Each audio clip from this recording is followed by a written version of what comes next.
because of the judgments of God coming. That's preaching. Preaching that puts you to sleep is an abomination and a curse. There's only one thing worse than sleeping people in the pews, and that is a sleeping man behind the pulpit, and we have plenty of those. Dead men preaching to dead bodies in the pews. But Jeffrey Radcliffe was not a dead man. He was a preacher of righteousness. He used to shout a bit. In fact, when I came over here, I was told by some insipid pastors, "We don't like you to talk loud. We build relationships." Whatever happened to men?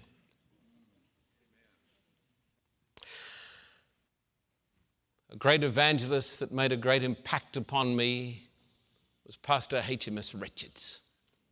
He came to Avondale College. I was in theology, and of course we knew everything. We knew everything about preaching. We knew all the theology there was. We were empty-headed nincompoops.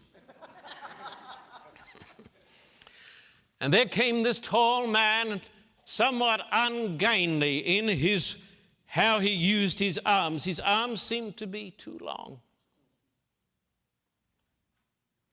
And after the sermon, I was moved. I have never forgotten the sermon, which was entitled "The Unsparing God," taken from Peter. If God spared not the angels, if God spared not the people before the flood, if God spared not Sodom and Gomorrah, then Romans 8, and God spared not his own son, the unsparing God. Perhaps the greatest leader that the Adventist church had in North America was that man who was never recognized as an official leader, HMS Richards, the man who started the Voice of Prophecy in a chicken coop. A man of God, a great man of God. His book, Feed My Sheep, is the greatest book on evangelism and preaching that has ever been written.